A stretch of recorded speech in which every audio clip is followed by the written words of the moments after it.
Yai Khalil ini kemudian menyerahkan tampuk keilmuannya. Tampuk keilmuannya Yai Khalil ini diserahkan secara keseluruhan kepada Yai Hasyim Asy'ari. Wis kekno sak tongkate sak apa dikekno. Kenapa?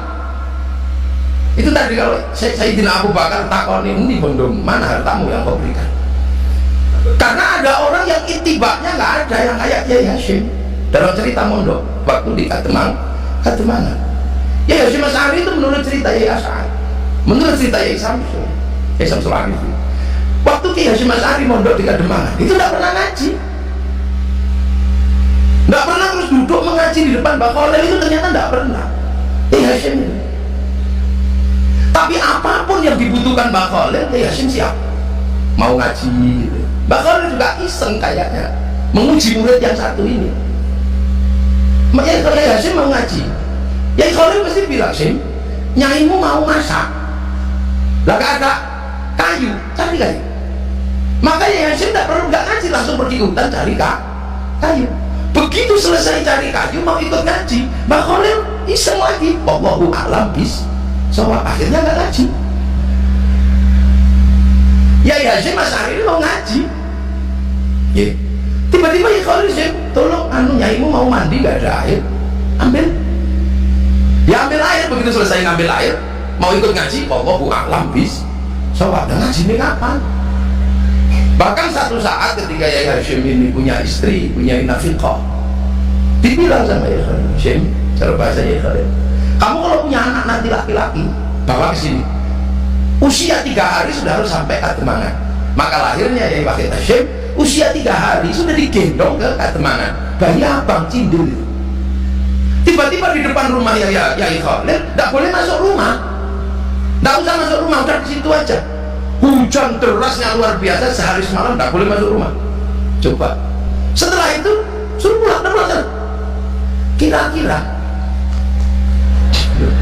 saya tidak nanya, kira-kira kalau murid turun jatih dibegitukan, enak tadi Kiai sampean penjenengan didudukkan, ya toh? Terus dipangku, ini disuruh di depan rumah, jangan masuk. Kalau santri sekarang buat Kiai dan ini karena apa? Yai Hasyim punya prinsip. Yai Hasyim nggak mau apa? Nggak mau ilmunya Yai Khalil, tapi ingin Yai Khalil.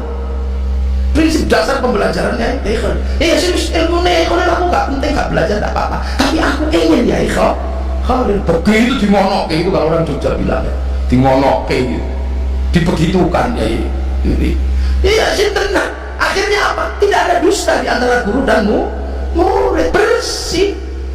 Begitu bersih program hatinya Yai Khalil, program hatinya Yai Hasyim imbang. Ibarat hard disk sama flash disk, programnya sama, ilmunya syar'i. Di Bluetooth.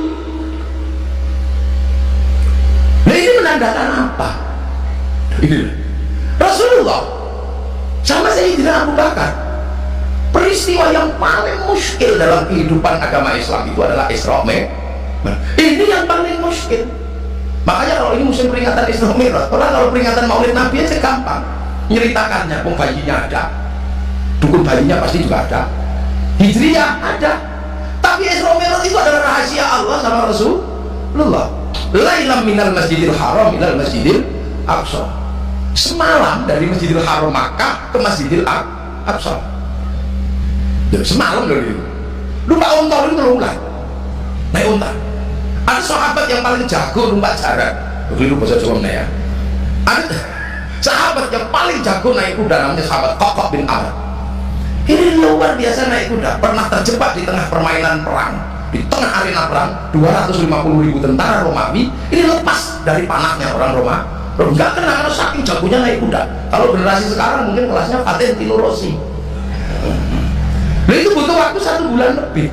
Loh, ketika dikatakan minal Masjidil Haram minal Masjidil Aqsa, ini logika siapa yang bisa terima? Linuriyahu min ayatina sampai di langit. Tapi sahabat Abu Bakar apa pakai nanya? Iya ya Rasul. Dari mana ya Rasul? Dari Masjidil Aqsa. Terus kemana ya Rasul? Ke langit. Ya. Nggak pakai nanya ini. Sayyidina Ali dari mana ya Rasul? Dari Masjidil Aqsa. Dari langit. Oh iya ya Rasul. Bohilon bapak batinan. Makanya kemudian pengalaman spiritualnya Rasulullah yang namanya Isra Mi'raj, yang dalam bahasa kiai modern disebut experience of religion.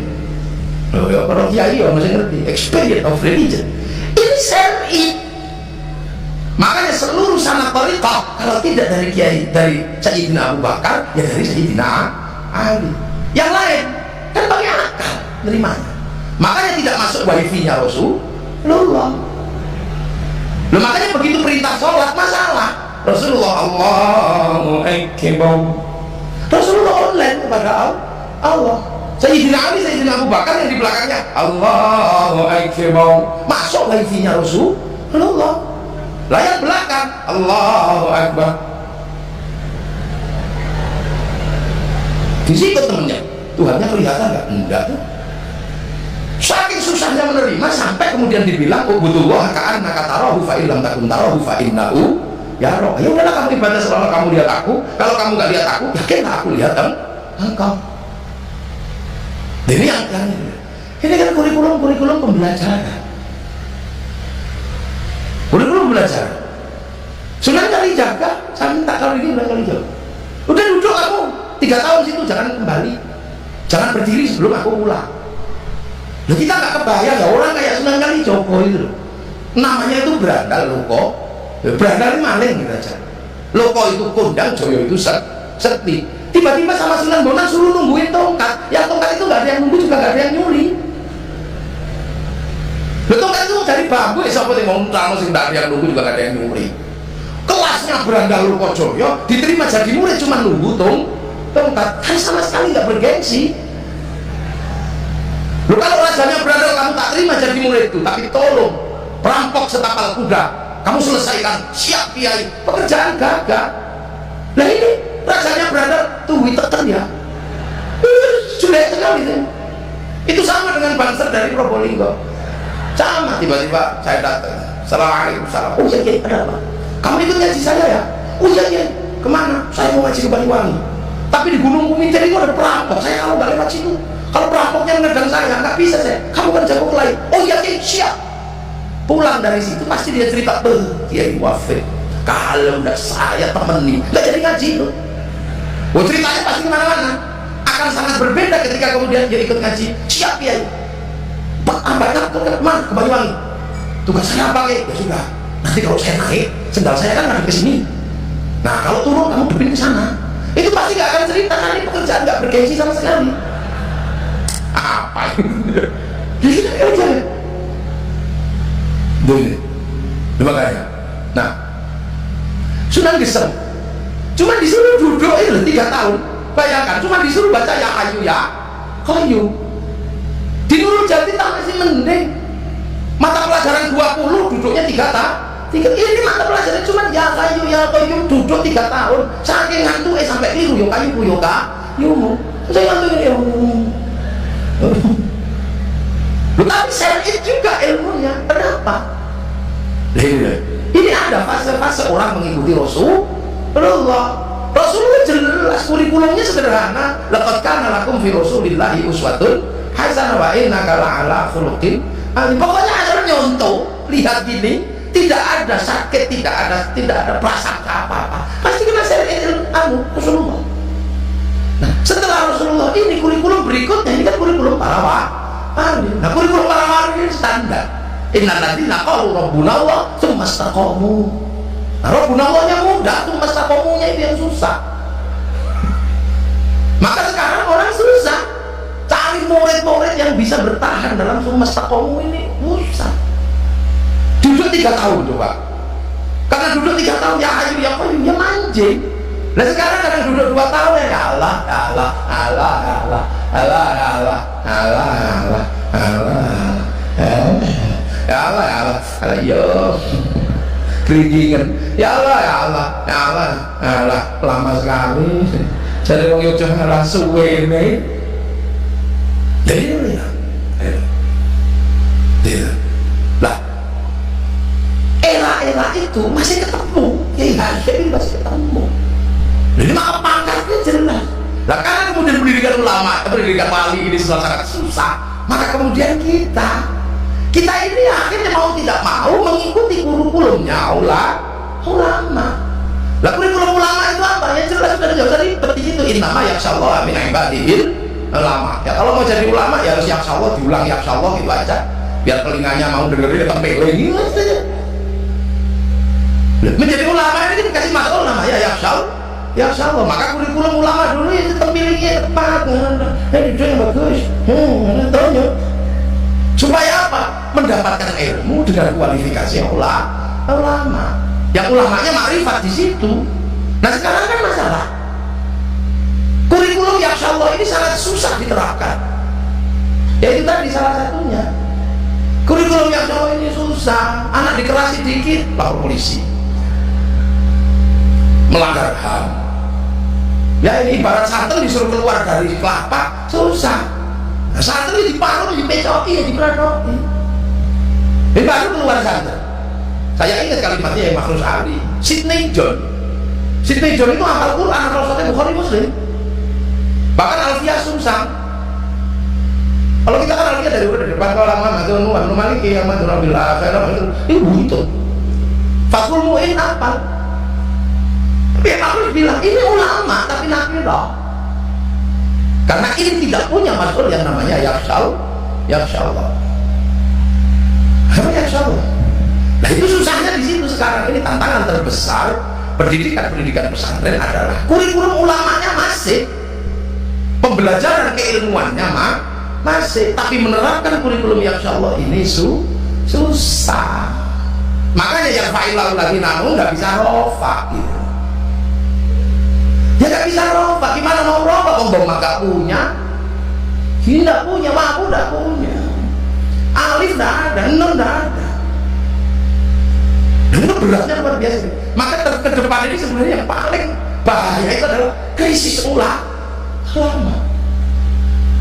Negara juga harus betul-betul campur tangan. Ini ngomong ada Pak Polisi, ini setingkat Polres nih. Kalau yang TNI setingkat Kodam. Ini penting. Jadi kenapa para ulama itu kalau mendidik santri kok pakai jewer? Ya kok pakai jewer? Kok pakai diselentik? Jasad ini tidak pernah takut sama Allah, tapi yang takut sama Allah memang basicnya ruhani. Ruhani ini punya basic taat sama Allah. Allah subhanahu qalu bala syahidna.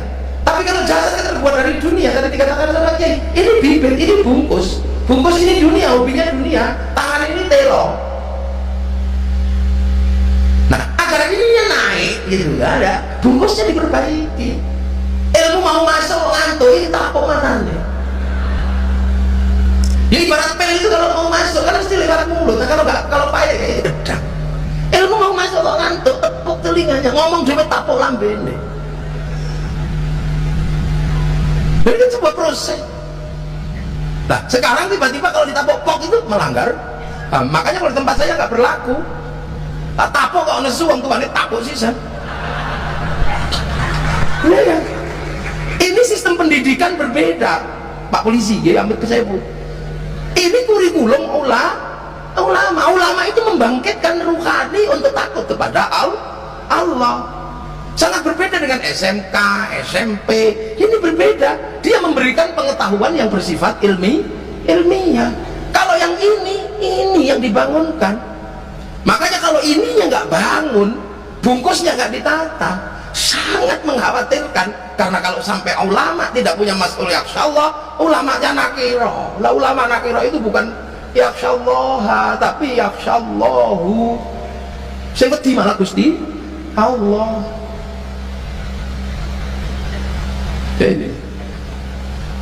Jadi beratnya di situ. Ini beda kurikulum di pesantren. Pesantren itu ini yang dikeluarkan. Makanya lah ulama itu mbuh kapan lawas gelise, orang alim itu mbuh lawas gelise, mbuh apa ya lawas gelise ini kenapa? Cepat atau lambat ini akan mendapat kedudukan ditaruh depan, akan jadi mubtada. Mbuh kapan lawas gelise. Lah nek mubtada kok nakiro yo medeni wong kok. Kalau mubtada kok nakiro namanya mubtada muakhar. Loh makanya sekarang karena mau rofa gak ada yang cangkep, Maka sekarang dalam setiap event apapun yang dipakai adalah rumus i'rab. Nah, i'rab itu apa? Oportunis. Taghyiru akhiril kalim takdirun aw lafdhan li'amilin ulim. Setiap perubahan tergantung amil yang masuk. Makanya setiap pilkada, setiap pil semua tergantung amil. Ini fenomena. Kenapa tidak dhamma, tidak kempel? Mestinya kan kempel. Kenapa tidak? Ya karena nakiro. Nah nakiro kok jadi mubtada, ya tidak bisa. Akhirnya jadinya milik i'rab ma'il dhamma tidak punya, ketemu jamak taksir mau apa? Tidak punya apa-apa. Ya wis akhirnya sudah. Apa yang nganggo rumus i'rab? I'rab itu oportunis, taghyiru akhiril kalim takdirun aw lafdhan li'amilin. Semua tergantung amil yang masuk, semua tergantung kepentingan yang ada. Makanya menyatukan orang, menyatukan ulama itu susahnya luar biasa sekarang. Musim pil terutama. Untung nggak datang dua-duanya. Lah ini. Nah, makanya kita ini lahir di eranya ulama, mendapatkan ilmu sekelas pangkat ulama. Makanya kemudian Mbah Khalil kepada Mbah Hashim agar orang tidak lupa kedudukan kita ini hari ini adalah pangkat muridnya ulama, maka dikumpulkan dalam satu organisasi namanya Nahdlatul Ulama biar nggak lupa. Loh, ini tepuk tangan sing banter. Nah inilah. Coba kalau kita hidup di zaman Nabi, sahabat kita ini. Kalau itu mau pinter mau bodoh asal ketemu Nabi, sahabat. Enak. Ada sahabat yang pinter ya enak, yang